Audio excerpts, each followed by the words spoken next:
Hey, welcome back.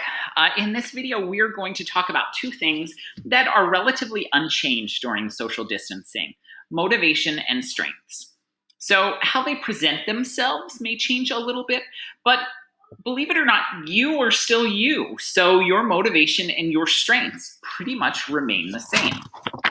Each individual is motivated by a specific set of factors, and they're both internal and external. It sometimes takes some time to identify what they are and take some self reflection. But basically, we're looking for what is your why.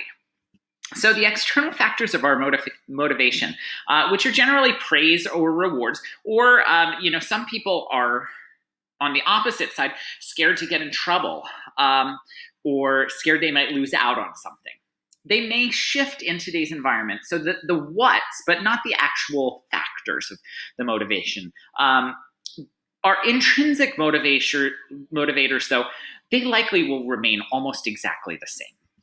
So are you motivated because you enjoy an activity, because you want to win, because you want to connect with others, maybe because you want to relax? Those are just some examples. Basically, we're looking for how can we capture that motivation in our new circumstances. So if winning is super important for you, can you enter a fitness challenge or compete virtually with a friend? You don't have to be in a race to be in a race. So you can compete still by connecting virtually. Or if you really like your exercise time to be your own, if that's where you want to go and be you, it's probably not best to set up your workout station in the middle of the living room. Maybe you have to find a place away from the rest of the household.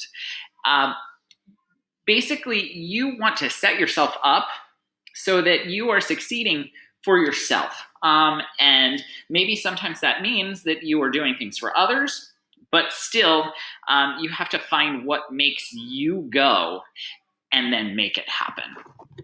So working in tandem with motivation are our personal strengths. And this is really one of those things that is kind of important to me, because as a society, I feel like we spend so much time looking at our weaknesses. We tend to be hypercritical of ourselves, and if we want to succeed, why would we focus so much on that negative portion?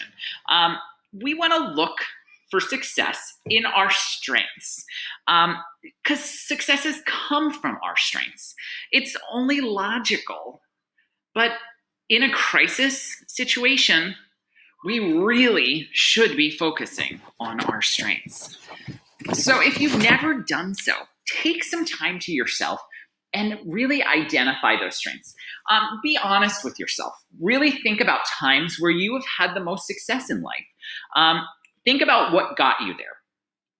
And there's also a ton of different strengths tests online that maybe can help spark some of that identification along the way as well. But be reflective about this, be honest, and be kind to yourself as you are doing this, because it's going to help you continue on and succeed even in these tough circumstances. So if you don't like running, but you do like cooking, first, don't rely on running a mile a day for weight loss. Instead, maybe focus on preparing healthy food and adding some walking instead. If you tend to work best extemporaneously, don't rely on a complicated workout plan. Instead, start with some simple options that allow you to make a choice and go. And if you thrive on planning, write out what you want to do. This is a great step, even if you aren't a planner. And just similarly logically, if you aren't a morning person, don't try to exercise at night. Again, we make changes by doing what we are good at. Don't try to change who you are, and try to change the circumstances to highlight your best self. Next up is dealing with barriers. So in the next video, we all know that those barriers exist right now. So how can we overcome them? See you then.